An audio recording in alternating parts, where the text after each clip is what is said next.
the area of Pittsburgh. Yeah. He's coming. He's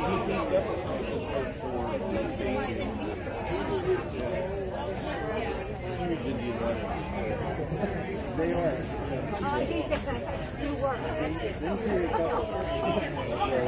One was my brother.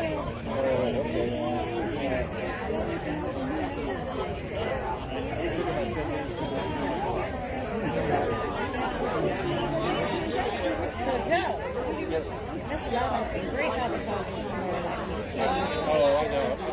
I honestly, I had my brother. I went to a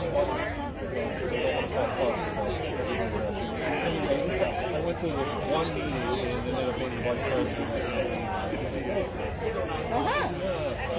Well, I gave you my number. If you're going to show up, just text me. You can show up late. I don't care. Right, okay, I got it. To our online folks, we're going to get started in just a few minutes. Our second And Mike, just to let you know, I've got a camera broadcasting via Facebook right now. Okay. So keep the swearing down to a minimum if you could, please. Okay. And the commentary. And the commentary. Maybe. Okay. All right. I'll introduce everything. Okay. No, I'm kidding. I won't do that. That's funny. You've been told. I know. He didn't do that last time, huh? You might not have been sitting right next to the I camera. know, but he didn't tell who we were sitting next to the camera. How do you know? So listen to it. No, that's not true. You've been told everybody's got your number, baby. Now everybody on Facebook has it too.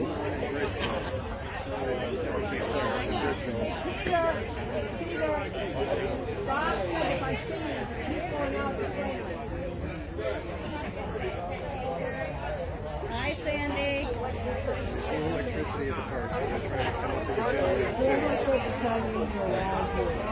Yeah, and I just heard her, so tell her I said hi.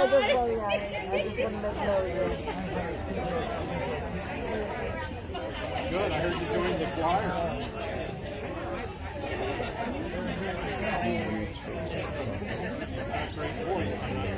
Still can't recognize who you are.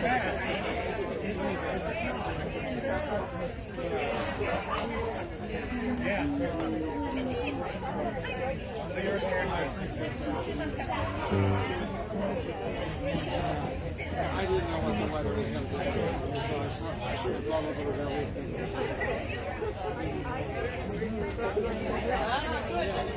That's exactly like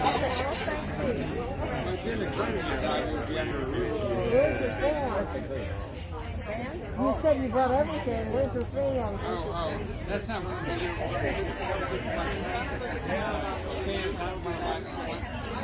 He bothered me. Bothers other people. But you bring your own fan. All right.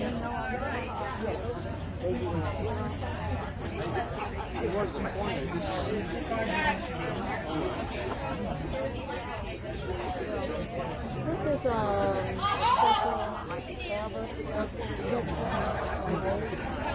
My wife likes it. My wife likes these things too. I don't understand it at all, but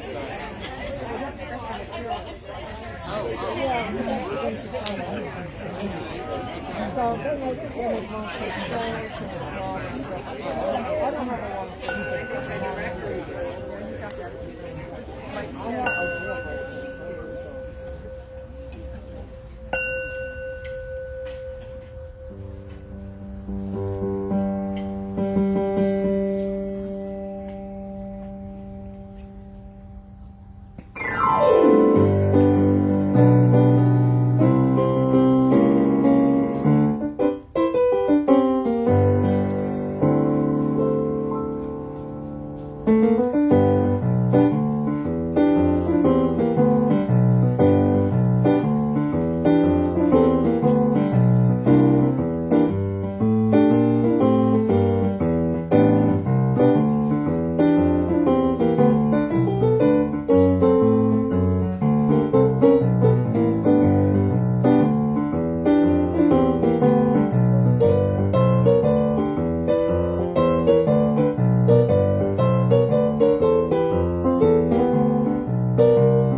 Good morning and welcome. Can everybody hear me okay? Yes. Welcome to Sunnyhill. Today is just the second in-person worship service we've had since March 8th, 2020. It's been a long year and a half, hasn't it? More than 16 months ago, that's what that was. And we're so delighted that so many of you could join us for this service, whether you're here in person or joining us online. Our mission here at Sunnyhill is to create a more just and compassionate community within and beyond our walls. My name is Bradley Convis, and I'm proud to serve as a worship associate for this congregation. If you're a newcomer to our congregation, we encourage you to seek out our welcome table over here by the front gate. Talk to Bethany Thornton. She's our membership coordinator. She can answer any questions you might have and can add you to the list for our weekly newsletter, The Blast. That way you can keep up with what's happening here at Sunnyhill. Also, if you're watching online, welcome everybody online. Please go to sunnyhill.org and click New to Sunnyhill, and you'll get connected with our group more effectively there. A gentle reminder to everyone, if you have cell phones or other disruptive noise-making devices, please put them in stealth mode so that we can not be disrupted by buzzing or ringing. We appreciate your willingness to wear masks while we're all huddled up under these tents. We need to be able to protect our children and others who may not be vaccinated at this time, so thank you for your compliance with that. Please feel free to remove your mask if you're away from the crowded areas and are able to practice social distancing. Our opening words were written by Lindsay Bates. Come, let us worship together. Let us open our minds to the challenge of reason. Open our hearts to the healing of love.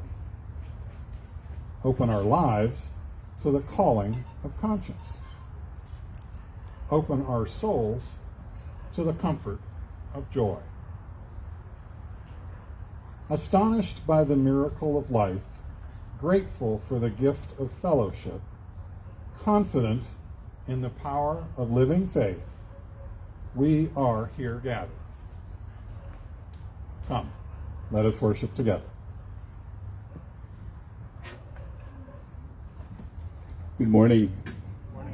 Thank you, everyone, for being here today. I want to thank everyone that made this service possible, people that got here 8:30 this morning to help set up tents and chairs, the facilities crew that built this platform that is actually strong enough to hold both Brad and me at the same time, which is pretty amazing structural feat, I think.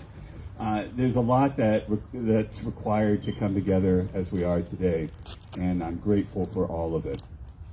Our chalice lighting words this morning are in the form of a responsive reading. After each line that I read, please respond by saying, "We light our chalice."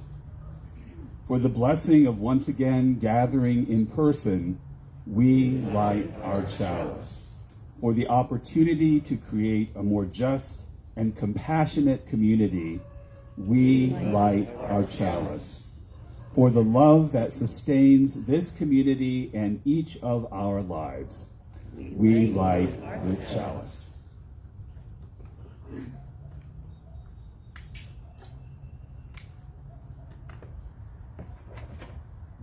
Oh, there's a big difference here. Sorry. There you go. All right. Again, I'm going to reiterate, thank you for wearing masks and being safe while we're all under these tents, and especially while singing, because we know as the choir that that's especially risky when we're all singing together, but it feels so good to sing all together. What we'll be doing now is that we sing our first hymn, I've Got Peace Like a River. And a shout out to those who are online. You don't have to wear masks. You're all good. And if you guys get a chance while we're still streaming for a few minutes after the service, feel free to say hi to those on the camera. All right, we're doing I've Got Peace Like a River.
our story. I'm not going to ask any children to come forward today, so just stay where you are, and I will tell the story from here. Once there was a beautiful garden, a royal garden, that was known far and wide for being so absolutely perfect and lovely. It had a beautiful, clear stream that flowed through it with tiny waterfalls scattered here and there. The beautiful greens where people could have picnics, wooded areas, flowers everywhere that would bloom from spring right until the fall. It was obvious that someone was taking very, very good care of this garden. And in fact, it was the responsibility of the royal gardener who had been doing this job for as long as anyone could remember. But there came a time when the gardener was growing older and more frail and more ill more frequently, and he knew that he wouldn't be able to continue to do his job very much longer. And so he went to the queen and said, "It's time to find a new royal gardener." The queen was greatly saddened by this change, but she understood it was necessary. And she asked the gardener, "What is it that's most important to look for as we try to find a new gardener?" And the old royal gardener said to her, "Above all else, a gardener must be faithful." And so they sent word out to the entire kingdom that they were looking for a new royal gardener, and that faithfulness was the chief quality that they were seeking. In the end, they narrowed it down to just 3 candidates who seemed qualified. And they asked them each the same question. They said, "Are you a faithful person?" The first candidate answered by saying yes. He said, "I have great faith in my religion. And I know things that are going to turn out right because that's what my scriptures and my religious leaders tell me. And that if I go to the right religious services and say the right prayers at the right time in the right way, all will be well in the garden and in life." The second candidate asked the same question about faith, said, "I put all of my faith in science.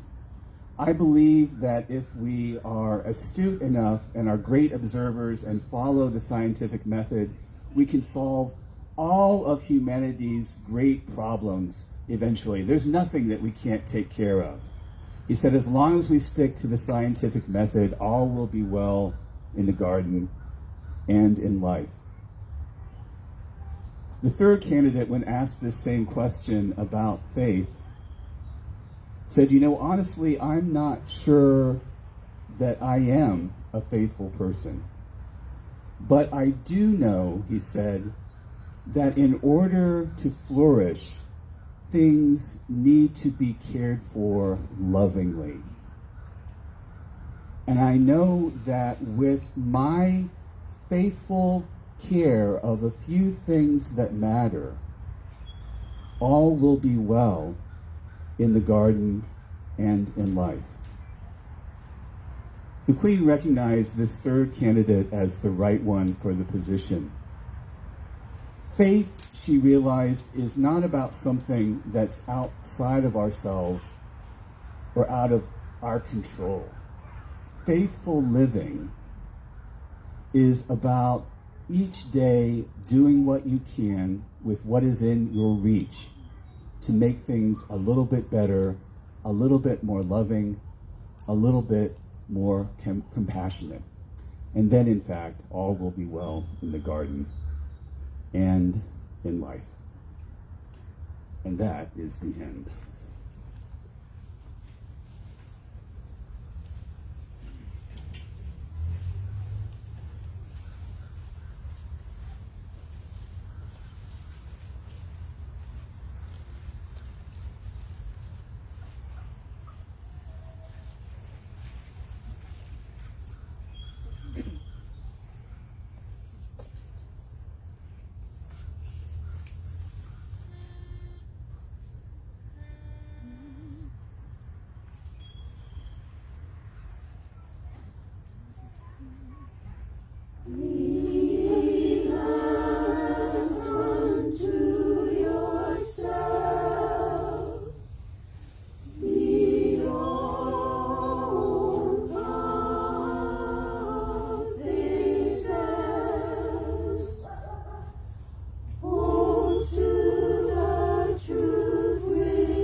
Each week at this time in our service, we share joys and sorrows that have been submitted by members of the congregation. We share both the things that we're celebrating and the things that we're mourning, so none of it needs to be held alone. After each joy or sorrow that I read, please respond by saying, "We hold you in our hearts." A sorrow that has turned into a joy from Margot Petro. Margot says, "A good friend of mine is doing well after pancreatic cancer surgery this week. Please send healing thoughts and energy for her recovery. To Margot and her friend, we hold you in our hearts." A sorrow in the form of a concern from Polly and Bill Malloy. They say, "Please send positive energy or prayers for our 16-year-old daughter Sophie this Tuesday, as she will have spinal fusion surgery at the Philadelphia. Hold you in our hearts." A joy from Charlie and Pam Cook. They say, "With great relief, we are happy to report that Pam has shed her neck collar 7 weeks after her Memorial Day bike accident. We are most appreciative of all the get well wishes we have received. Thanks to everyone." To Pam and Charlie, we hold you in our hearts. And finally, a sorrow I just learned of a day or two ago. Longtime Sunnyhill member Murray Zeldman died at age 93 after struggling with dementia for some time. He had been living at the Pines Nursing Care Center here in Mount Lebanon for the past couple of years. We'll let everyone know about any plans Murray's sons might make for a memorial service. In the meantime, to the family and friends of Murray Zeldman, we hold you in our hearts. Please join me in the spirit of meditation or prayer.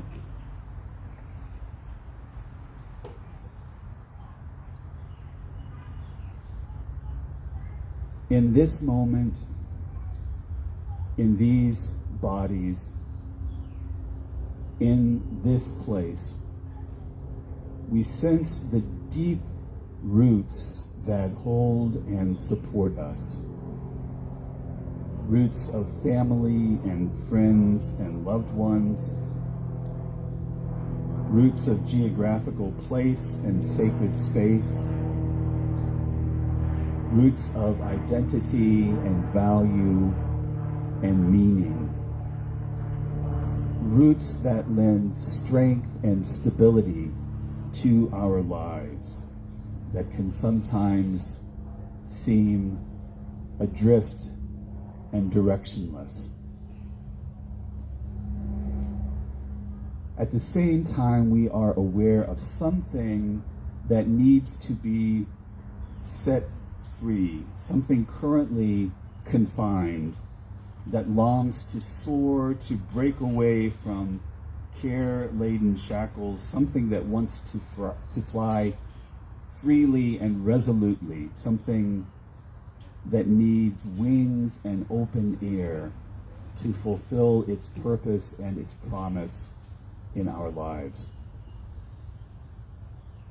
Let us take a brief moment of silence to ponder those things that root us and strengthen us, and those things that need to be set free.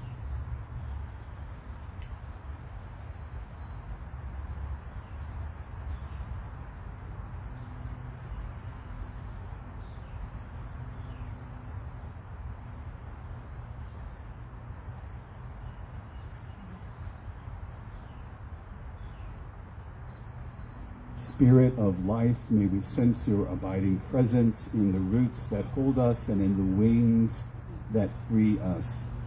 May we live our lives in such a way as to provide strength and freedom for ourselves and for others. And may we ever be grateful for each particle of life, each feather and follicle that connects all to all else. Amen.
Today's sermon is a first in a series of sermons on F words. Words that happen to begin with the letter F that are, for one reason or another, challenging to understand or hard to talk about. Originally, I was going to talk about two such words today, faith and forbearance. As I got into my material, I decided that it was, I had plenty just to deal with one of those concepts.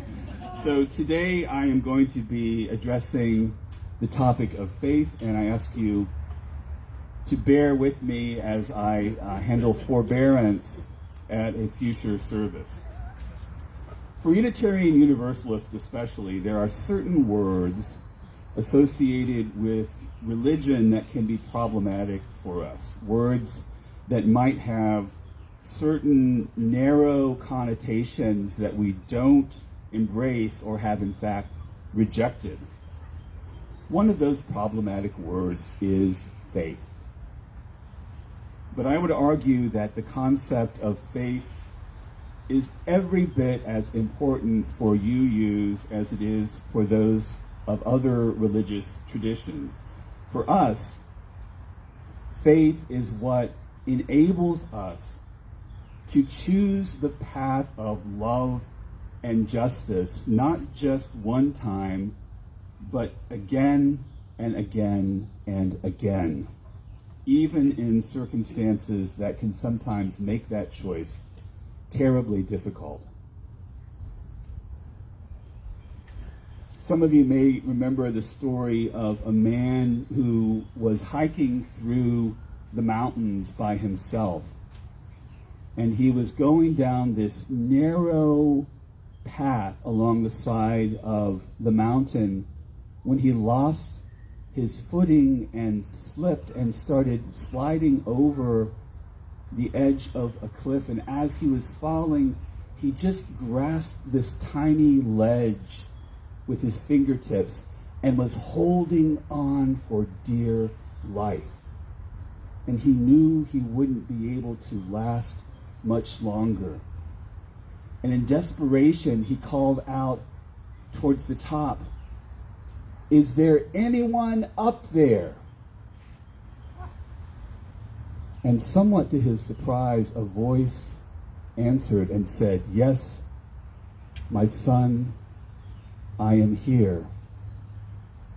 The voice said, "I will save you. Have faith, go, and I will catch you." The man looked back up towards the top of the mountain and said, "Is there anyone else up there?"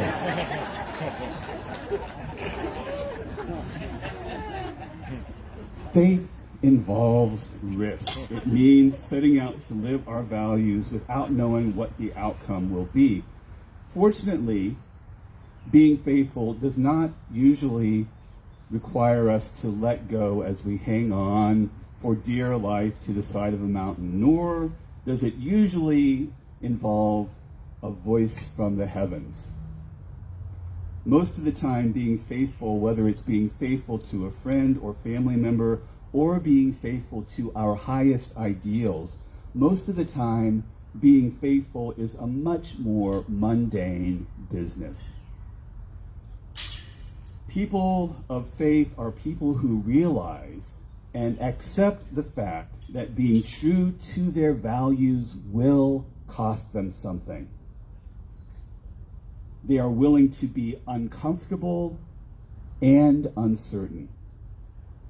They are willing to be wrong and to learn from being wrong.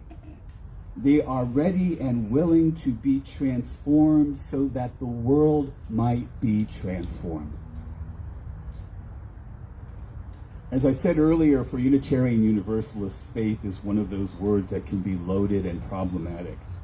For some people who have rejected the more rigid, dogmatic religions of their upbringing, faith can seem like a loaded term, one that implies a certain prescribed set of beliefs or a certain set of doctrines. But faith is bigger than belief. As the 19th century Unitarian minister James Freeman Clarke said, faith is not a blind belief in doctrines. It is not belief in doctrines at all.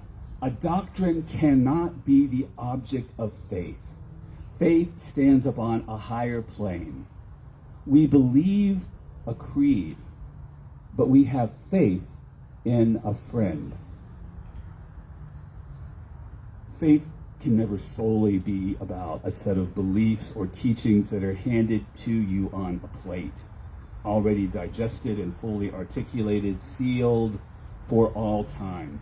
Real faith is something that you aspire to and something that you live your way into. And as we grow older, the concept of faith becomes perhaps even more relevant and more important to us. As Meg Wheatley has written, there comes a time when we realize that we will not see our work bear fruit before we die, and that's okay.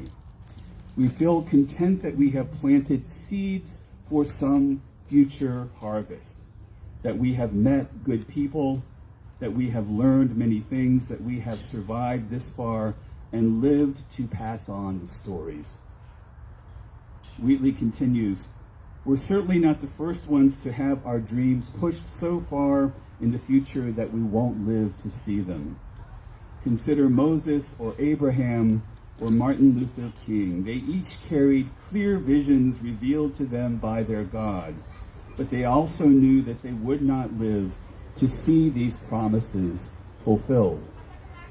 What led them forward, Wheatley says, was faith, not hope. Faith in the truth of their visions that came from a source beyond petty needs for satisfaction and accomplishment. Perhaps, she says, holding true to the vision and not losing our way is enough for one lifetime. There are some people who, fueled by their faith, are able to see as if from the top of a mountain, even when they're not yet there. We call these seers of the larger picture prophets. Abraham and Moses, Buddha and Muhammad, Jesus and Martin Luther King, all of these individuals were able to find and speak from that expansive place of faith, that perspective that sweeps all of the journey into the destination. And they took us with them, giving us a point of view that would be hard to achieve completely on our own. We're living in a time that calls out for prophets. We can't all be great leaders. We can't all have the absolute clarity of vision that allows us to see past the ends of our noses, let alone see all the way up to the top of the mountain. But we can try to take baby steps down the path of faith. We can at least keep ambling forward, maybe not making great leaps all of the time, but at least being willing to move forward without knowing with any great certainty where we will land. The African impala is a graceful and powerful animal with incredible leaping ability. An impala can leap more than 10 feet into the air and can cover 30 feet in one jump. But it is said that these animals will not jump if they cannot see where their feet will land.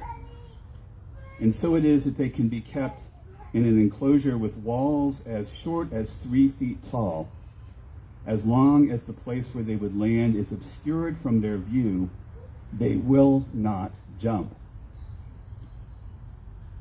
Faith is what enables us to move over the 3-foot fence, even when we don't know exactly where our feet will land. Faith is what will allow us as a congregation to move forward, even though we don't know exactly how things will turn out, to discern what is next for us as we face a world filled with pandemic and political related uncertainty, to renew our commitment to working outside the walls of our congregation on issues of social justice without knowing exactly what that work will look like or where it will take us. Faith is what will enable us as a people to reach across lines of race and class and religion, across geographical borders and the borders of our own making, across the rifts that occur when conflicts of various kinds arise. Faith is what will enable us to reach out across all of these obstacles and differences to fulfill our destiny as a people of faith, people who are committed to living their values in the world, no matter what challenges may arise. When I was working at a men's homeless shelter in North Carolina, I helped a few of the men there edit some pieces they were writing for a monthly newsletter that they put out. They wrote from their hearts, and they wrote some heartbreaking, gut-wrenching stuff. I did some research at the time and found a number of collections of poetry written by homeless people. Among those poems was one by Anitra Freeman, which offers one of the best descriptions of faith that I have ever found. It reads as follows: charity is wanting a better world, not just for yourself, but for all. Hope is stepping out into that world when it is still invisible and lifting up your hands to build it. Faith is lifting up your hands when you cannot see the bricks to build with, when you cannot feel the tools in your hands. Faith is lifting up your hand for help when you cannot feel the hand that reaches back to grab yours, and lifting up your hand again and again and again until you do. My prayer for all of us today, both as individuals and as members of a larger community, is that we might discover a way of living in faith, a faith that helps us lift up and reach out our hands to help and to get help, to give love and receive love again and again and again. May it be so. Amen.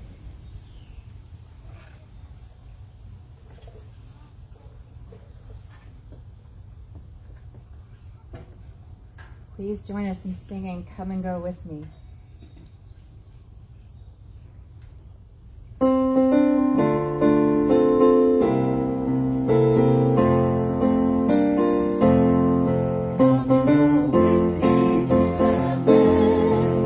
go with me to that land.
Today's offering will benefit the South Hills Interfaith Movement, also known as SHIM, S-H-I-M.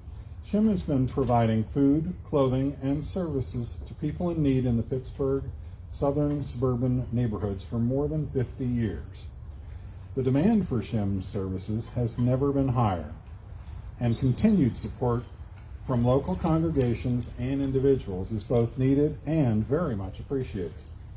If you'd like to give a gift via our online giving system, you can do so one of two ways. You can go to sunnyhill.org and click on the button that says Online Giving, and then follow the instructions. Once you get to the drop-down menu, just choose either Designated Collections if you're going to give to SHIM, or select 2021 Pledge Collections for payments toward your pledge. Or you can give by text by texting the number 412-324-3130 and follow the prompts. We won't be passing around offering baskets this morning, but there will be a basket at the welcome table on the way out. Please feel free to drop cash or checks in the offering basket. Thank you very much for your generosity.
Well, it sure has been lovely to see everybody face to face. Thank you for coming. Please join me in saying the words for extinguishing our chalice. We extinguish this flame, but not the light of truth, the warmth of community, or the fire of commitment. These we carry in our hearts until we are together again. A chalice extinguished itself this morning. This divine intervention. These brief closing words were written by Cynthia Lanzam. We leave this gathered community, but we don't leave our connection our concerns, our care for each other. Our service to each other, to the world, and to our faith continues until we are together again, friends. Be strong, be well, be true, be loving, and go in peace. Amen.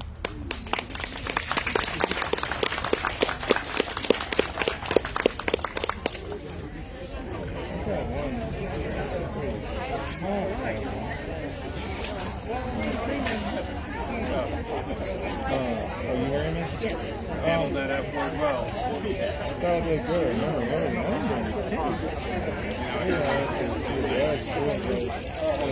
I don't want to use it for anything except for education.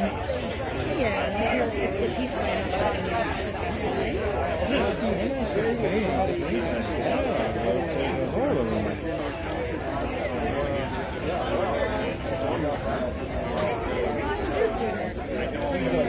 The thing is, what would you... Thank you. How are you? So tomorrow,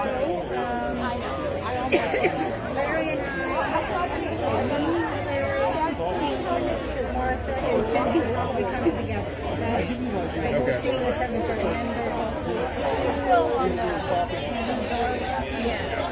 yeah, I have it all written down. And Gene, remind me tomorrow. How did thing happen yesterday? I got a bunch of mail for you. What was your first name? I opened it because I thought it was from you. You said you were greeting with somebody using it. That was good. My son had a paper card.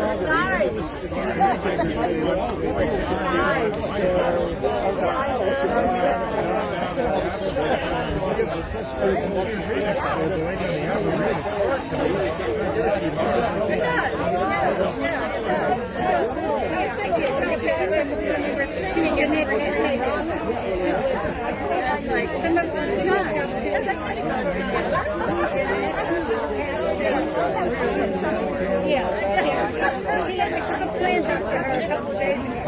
looking at She moved up to your meeting.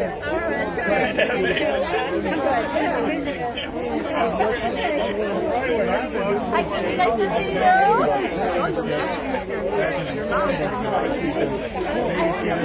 I left mine. No, I don't think they want to. I took it. I left mine in the car. Well, you know, I have the number of times that I said I've been someplace where I've needed a mask and I've forgotten to not have one. And so now I can't open it without that. Yeah, mine's in my purse. It's also in the car. Yeah. Don't have anything with it. I'm How you doing? How was your day? How's my luck week? Yeah. It's like I don't see you anymore. I know. Isn't that funny? Yeah. That was a great meeting we had. I saw you because you were on Zoom with church life. And you were you did something. Oh, okay. Hey, Mike. Oh, I know. I was a worship No, associate. Sandy. Hi, Sandy. Hi, Sandy. She's over at I'll let you guys say hello. I'm gonna take them. Good to see you. Yeah. Okay. You doing okay? Huh? You doing okay? Yeah, I'm doing okay. But I have to go to my home and I didn't put money. Wait a minute. I have a better idea. What? How much are you going to give? $10. I don't understand. Then I'll give it to Jana when we get in the car? Yeah. Let's see. And we're Wait a minute. Well, what I was going to do is give you a 20 so we could put in 10. But we'll text our 10. But there's 10 for you, and then Okay. why don't you just consider that gas money? No, absolutely. If I wanted gas, I mean, Wait a minute, there's something going on in that family. you have that enough money weird for family dynamic. the ball game. Because I sensed that when I Yeah. had conversations with them. Yeah, I'm good. Because I just found something. This doesn't happen very often. Oh my God. Right, I know. right. Huh? I know. I realized I had that in my wallet. Let me know. I mean, That's a good day. to do anything here. What if someone sees you doing that when they're out here? Well, then I guess they need it more than I do, huh? Oh, that's a nice attitude. Wouldn't be mine. What's that? Wouldn't be mine. Are you going to walk us out so we can get in the car? Well, here's the problem. I forgot to bring a cane. A cane? So I need to touch base with Brad. To find out if he's taking Lola or not. I may just take my Brad. I may just take her with me. Hey, Brad. He's talking to I me. think among us, Where's Sarah? I want to talk to her real other quick. things to really fitting tribute. She's gone.